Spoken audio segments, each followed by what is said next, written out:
There's a moment a lot of veterans and first responders will recognize, even if they've never said it out loud. It's your kid's birthday party, the cake is lit, everyone's singing, your kid is looking up at you with this big smile on their face, and you feel nothing. You're smiling, you're holding the phone, getting the video, you're doing everything right. But inside, it's flat, like you're watching the whole thing through glass. And later, when your spouse asks you if you had a good time, you say, yeah, it was great. Because what else are you gonna say?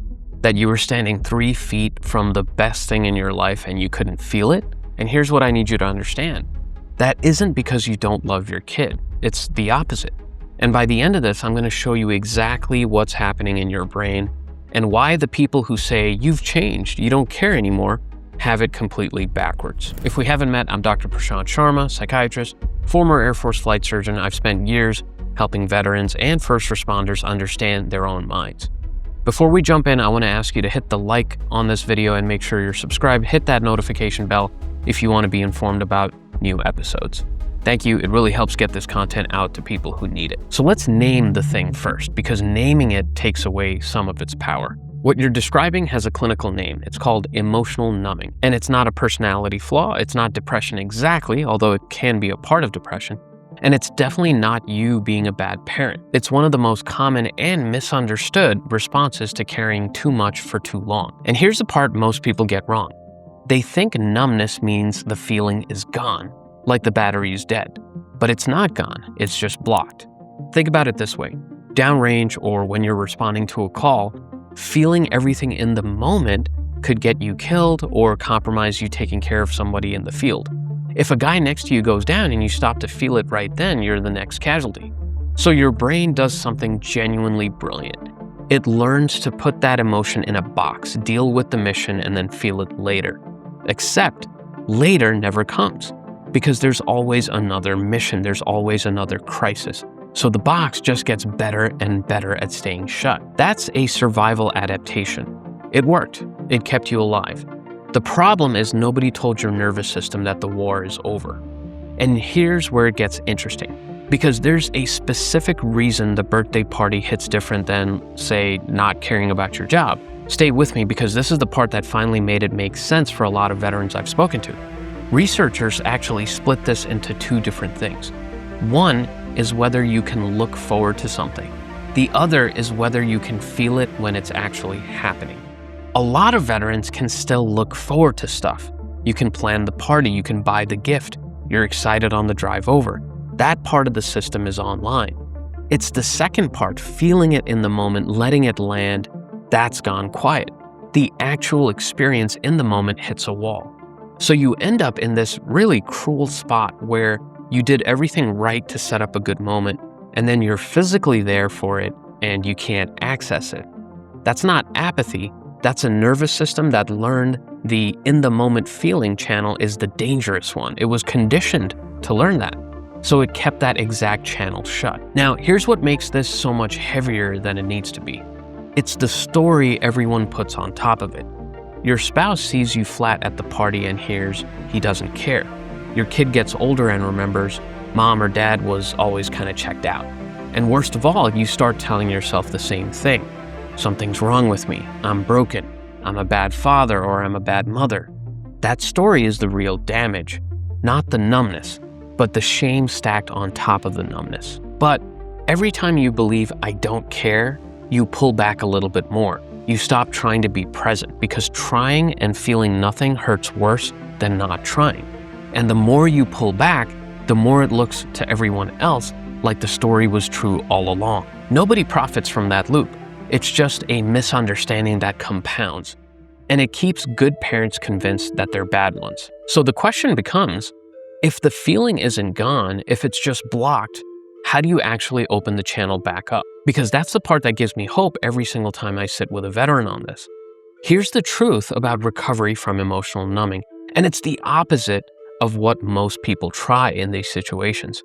You don't force it because you can't. There's an instinct to white knuckle it, to stand at the party and try really hard to feel something. Dang it, that never works. The nervous system doesn't open up under pressure, it opened down under pressure. That's how we got here. What actually works is the opposite. The channel reopens when your system starts to believe it's safe enough to let a feeling through, slowly in small doses without an emergency attached. So you don't start with the birthday party because that's too big. You start small.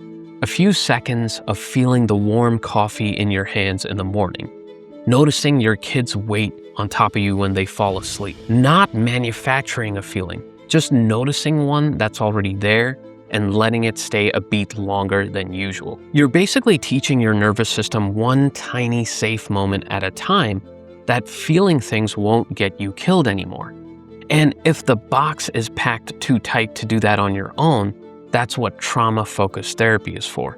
Not to make you relive everything, but to make your system safe enough that it doesn't have to keep everything locked down. Now, if you want something you can do right now, watch my mindfulness exercise video on this channel. I purposely deactivated ads on that one so it doesn't interrupt you. I do a full mindfulness exercise with you on that video. Use it, but then practice it on your own on a regular basis. Remember, you need to rewire your brain. There's something called synaptic plasticity, basically how flexible your neurons are. You need to slowly bring that flexibility back and have those neurons recover. It's doable. I've seen a lot of veterans rewire their brains this way. And it's doable because our brains have a remarkable ability to recover. Our neurons can actually become flexible again. If you want a more structured approach, check out my free training on this. Link is in the pinned comment. And as always, remember that seeking professional one-on-one help can be extremely helpful for a lot of people. And if you're the spouse watching this, trying to understand the man or woman you married, here's the one thing I need you to hear. Your spouse's flat face at the party is not a measure of how much they love you or those kids. If anything, the people they're most numb around are often the people they're most afraid of losing, because those are the feelings that are too big to risk letting out.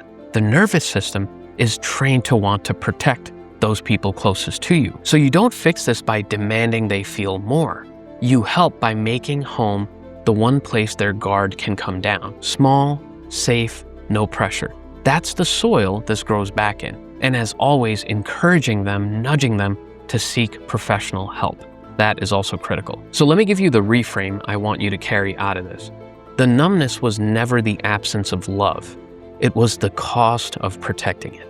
Your brain looked at how much you had to carry, decided the feelings were too dangerous to hold in the moment, and shut the door to keep you functioning. That's not a broken person. That's a person who survived something and is still wearing the armor they needed to get through it. The work now isn't to become someone who feels, because you already are that. The work is to teach a very tired, very loyal nervous system that it's finally safe to take the armor off. And the first time you feel that birthday cake moment land, even a little bit, you'll know the feeling was never gone. It was just waiting for you to be safe enough to come back for it. If you've ever stood in a moment that was supposed to mean everything and it felt nothing, drop a word in the comments, just so the next veteran scrolling by knows they're not the only one. That alone helps more than you think. I'm Dr. Sharma. I make these to help you understand what your mind is doing so you can get your life back. If this hit home, there's another one right here on emotional debt that picks up exactly where this leaves off. I'll see you in that one. And as always, thanks for watching. Dr. Sharma signing off. See you next time.